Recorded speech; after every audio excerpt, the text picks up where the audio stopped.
네, 어제는 한중일 회담, 또 오늘은 한일 회담에 이어서 한미 안보 협의 회의까지 그야말로 숨가쁜 외교전이 이어지고 있는데요. 관련 내용 전문가 모시고 자세히 짚어보도록 하겠습니다. 네, 김경민 한양대학교 정치외교학과 교수 그리고 김주한 YTN 정치안보 기자 나오셨습니다. 어서 오십시오. 예, 먼저 이제 오늘 오전 끝났던 한일 정상회담 이야기부터 해보겠습니다. 좀 어떤 의미가 있다고 볼 수 있을까요? 일단 3년 반 만의 만남 그 자체가 굉장히 의미가 크다고 보겠습니다. 2012년이었죠. 이명박 대통령과 당시 노다 그 총리와 만나고 나서 박근혜 대통령은 처음 만났죠. 그런데 그 사이에 일본의 변화가 굉장히 많았지 않습니까? 안보법제 통과라든가 그다음에 아베 총리의 역사 수정주의 입장에 대한 주변국의 반발 이런 점들인데 일단 만났고 그래서 그리고 오전에도 당초 예상보다 단독회담이 30분 늦게 됐고 두 분 정상 간에 힘드는 얘기가 오갔다 보였죠. 일단은 우리 김규현 안보수석이 발표했습니다마는 어떤 위안부 문제라든가 과거사 문제의 가속화를 해나가겠다라는 입장에서 어떤 힘드는 논의가 있었다라고 봅니다. 예. 당초에는 30분 동안 진행될 것이다 라고 했었는데 1시간 정도 진행이 됐고 또 조금 전 청와대 그리고 일본 특파원 연결해서 들어봤지만 위안부 문제에 관련해서 이른 시일 안에 해결하겠다라고 밝혔습니다. 어떤 의미가 있을까요? 네, 3년 반 만에 만났는데 아베 총리가 한국에 와서까지 위안부 문제를 전혀 내몰라라 이렇게 입장을 취할 수는 없죠. 그러나 우선은 그래서 이게 만남이라는 게 굉장히 중요하다는 것을 이번에 또 재확인하게 되었고, 한중일이 만나서 이제 이건 정례적인 모임을 이제 갖기로 했지 않습니까? 그래서, 위안부 문제는 어떠한 형태로든지 조속한 시일 내에 해결하는 방향으로 가닥을 잡았다는 것만 하더라도, 진전이다. 그렇게 평가를 하고 있고요. 아베 총리가 일본 내에서 위안부 문제를 얘기했을 때보다 한국에 와서 박근혜 대통령과 단둘이 만나서 얘기했을 때 지금까지의 태도와는 상당히 아마 느낌이 달랐을 거라고 봅니다. 그래서 이 부분을 넘지 않고서는 한일 간의 미래지향적 진전이 쉽지 않겠구나라는 것을 느꼈을 것이고 그보다 더 큰 배경은 지금 미국의 압력입니다. 미국이 지금 한미일 안보 협력을 대단히 희구하고 있거든요. 근데 3년 6개월 동안 한국과 미국이 못 만나고 있으니까 오늘 국방장관들 미국하고 한국하고 회담에서도 그 얘기가 나왔습니다만은 한미일 정보 공유 이것이 굉장히 중요했고 올해 2차례 정도 있었다. 한민구 장관이 국방장관이 그렇게 인정을 했습니다. 그 부분은 앞으로 중국에 대해서 우주와 사이버 또 북한에 대해서 우주와 사이버 이런 협력을 해야 되는데 이 한미일이 공조하지 않으면 안 되게 되는 이제 상황이 되어버렸어요. 그래서 미국의 뒤에서의 백업이 대단히 크다 그렇게 보고 있습니다. 위안부 관련해서 이제 언급이 있었고 어느 정도 좀 그래도 입장이 진전된 것처럼은 보이지만 조금 의아한 부분이요. 보통 이렇게 양국 간 정상들이 만나서 단독 회담을 하고 나면 양국이 이제 문안을 좀 조율하고 또 공동 기자회견을 좀 열지 않습니까? 그런 방식들이 오늘은 없었고요. 아베 총리 같은 경우에는 일본 언론을 상대로만 이렇게 기자회견을 하고 이런 내용을 발표를 했습니다. 이런 경우는 어떤 경우라고 봐야 될까요? 대부분의 경우에는 양국의 정상들이 기자브리핑을 하고 질문도 받고 그러죠. 오늘 한미 국방장관도 브리핑하고 질문 내외신 기자로부터 다 받았거든요. 그런데 3년 6개월 만에 만날 만큼 위안부 문제가 기자회견을 하거나 그럼 굉장히 민감한 대답을 해야 될 그런 처지에 있으니까 우선은 만남이 중요하다는 차원에서 이루어진 것이기 때문에 그 부분이 조금은 애매모호하게 정리된 부분이 있다. 그렇게 보고 있습니다. 지금 교수님 말씀하신 것처럼 이번에 아베 총리의 방한 성격을 좀 봐야 됩니다. 일단은 우리가 국빈 방문하면 영어로 이제 스테이트 비짓이라고 하는데 그보다 낮은 단계가 오피셜 비짓이 있고 그런데 양측 외교 라인을 배경 설명을 보면요. 아베 총리 이번 방안은 그보다 낮은 단계다. 영어식으로 굳이 표현하면 프라이빗 비짓이었다. 예. 이렇게 성격을 해서 그래서 그 일부 관심을 가졌던 양 정상이 왜 오찬도 안 했냐. 과거 외교 전례상 그런 프라이빗 단계에서 오찬하거나 이런 경우가 없다라고 그러거든요. 예. 그래서 우리도 사실 이게 당초 논란이 됐던 게 예민했던 부분이 양자 회담을 별도로 하는 게 상당히 서로 지금 말씀하신 것처럼 현안이 없기 때문에 조율할 수 있는 부분이 없었기 때문에 다자 협의체 내에서 만남의 형식 이런 모양새로 갔기 때문에 굳이 뭐 그런 공동 성명 부분에 대해서는 아베 총리 입장으로서는 일본 기자들 상대로만 설명을 했고 우리도 예. 김기현 안보수석이 우리 국내 언론을 상대로 브리핑을 하고 이 정도 선에서 끝나고 이제 나중에 뭔가 결과물이 나오면 또 추후 설명이 있겠죠. 예. 그러니까 이제 앞으로도 어떤 결과물이 나올지, 과연 이제 군 위안부 문제 조기 타결을 위해서 양국이 노력하겠다라고 양국에서 밝히기는 했지만, 앞으로 구체적으로 뭐 어떤 결과가 나와야 되는 걸까요? 우선은 뭐, 그 군 위안부 문제 국장급 레벨의 실무 협의체가 있으니까, 예. 여기에서 속도를 높여라. 오늘 이 정도로 정리가 된 거 아니겠습니까? 근데 이제 아베는 여태까지 과거사 문제에 대해서, 외면을 하는 그런 일본 국내 그 우파들의 지지 이 부분을 아베는 또 무시 못하는 부분이 있거든요. 그래서 예.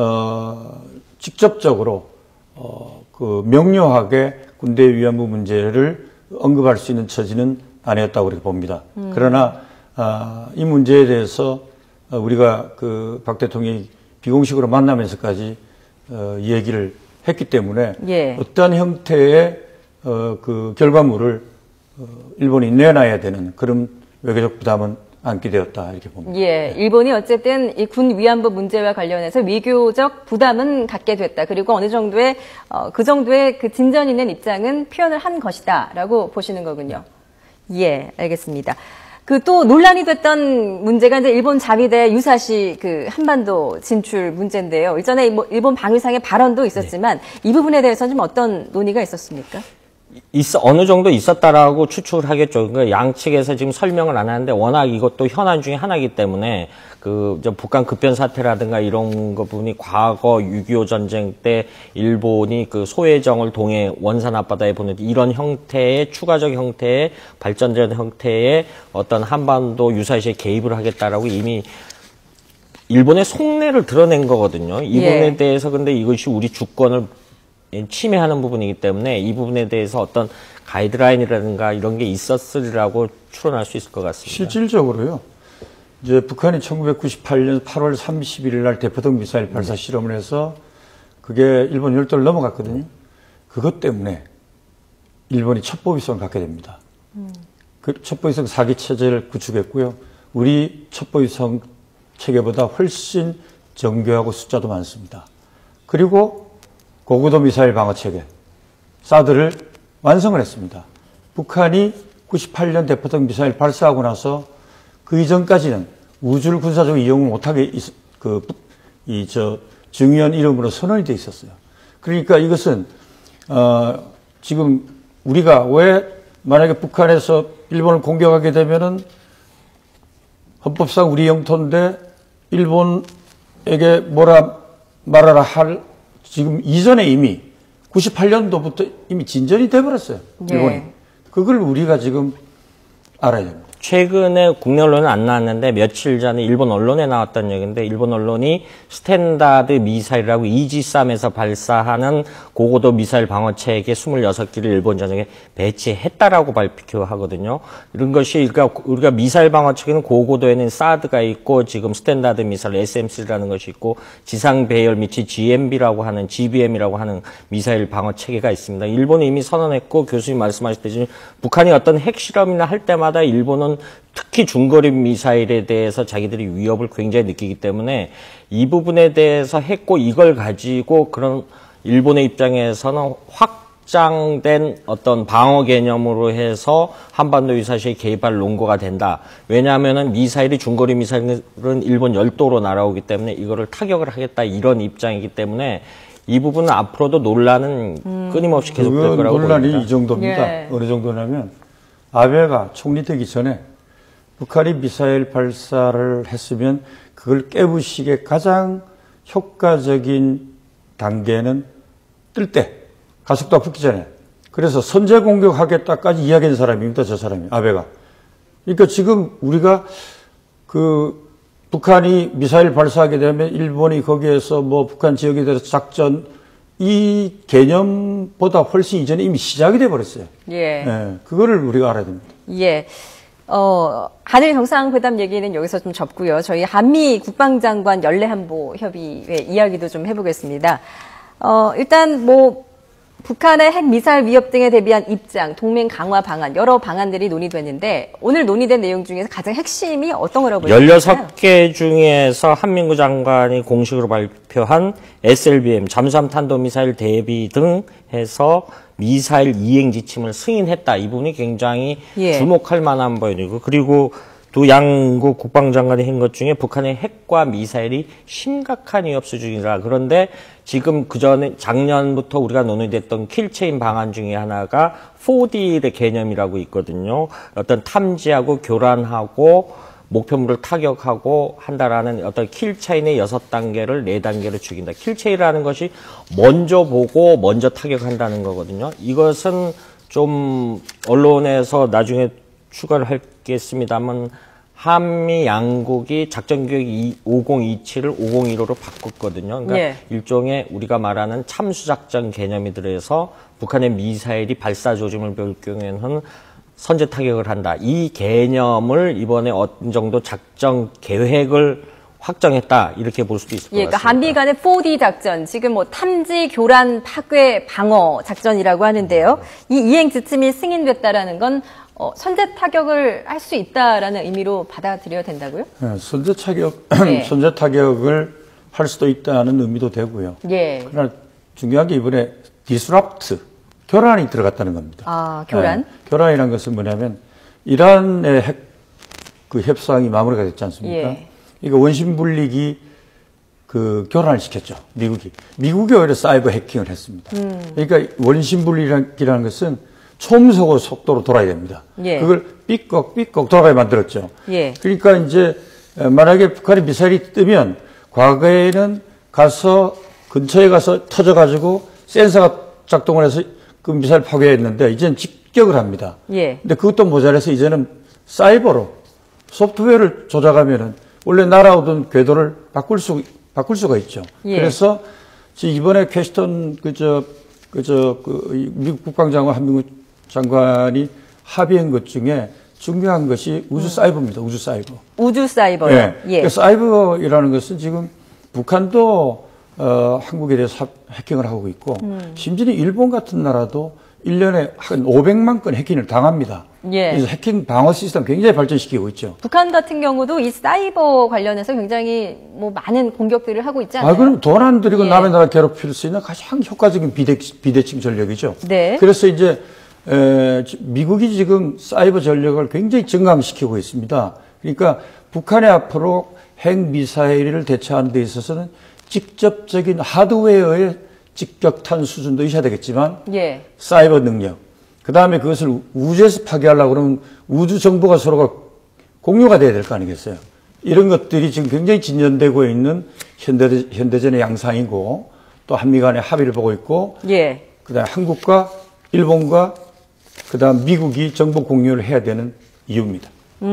지금 이제 말씀을 정리해보면 4D 작전 개념, 그 이행 지침이 승인이 됐고 또 사이버 부분에서도 동맹을 강화하자라는 부분들이 나왔습니다. 그런데 이제 또 이런 한미 간의 이런 동맹 강화가 지금 또 북한을 좀 자극하는 것은 아닌지라는 또 생각도 좀 일단은 북한의 입장을 좀 봐야 되겠죠. 오늘 16개 공동명성 중에 이러한 위협 때문에 앞으로도 지속적으로 한미 공동 군사훈련이 필요하다, 지속적으로 하겠다라는 표현도 있거든요. 이런 부분까지 해서 일단 북한이 우리가 지금 로널드 레이건호가 지금 동해상에 와 있습니다만 동해에서 북한 대자문이라든가 어떤 전시종원 태제를 북한이 사실 그걸 가장 좀 어렵게 하는 부분인데 북한은 동원 체제를 해야 되기 때문에 이 부분에 대해서 북한의 억제력을 강화하기 위해서 이런 것도 계속 해나갔다. 이런 입장이기 때문에 어떤 형태로든 이것이 공로다 되면 북한 내부에서도 고민을 한 다음에 예. 입장을 내놓으라고 봅니다. 예. 그리고 또 하나 민감한 현안이 이제 사드 배치 그리고 일본 자위대 활동 범위인데 이 부분에 대해서는 논의가 안 됐어요. 네. 어떻게 보십니까? 지금 밝히기 힘들겠죠. 힘들겠는데 언젠가는 하게 되리라 봅니다. 예. 저는 개인적으로. 그 대신 일본은 고고도 미사일 방어 체계가 육상에 없습니다. 다 이지스함이 집어넣었어요. 예. 그래가지고 10년에 걸쳐서 완성했습니다. 10조 원 들었습니다. 재정 분산을 시켰고 그 다음에 기존의 이지스함을 터파기 공사를 해야 됩니다. 고고도 미사일은 100km 바깥에서 부셔야 되기 때문에 그러니까 공사 기간이 필요하잖아요. 예. 그러니까 시간이 걸렸고 그 다음에 배에 올려놓으니까 중국이 만약에 우리가 그걸 갖다가 저 미사일 방어 체계를 대구에 해보십시오. 대구에서 북경까지 고정거리가 나오잖아요.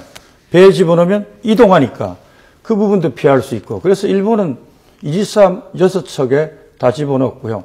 그 다음에 2척을 더 합니다. 그럼 8척이고 그 다음에 그 미국이 2차 세계대전 이후로 처음으로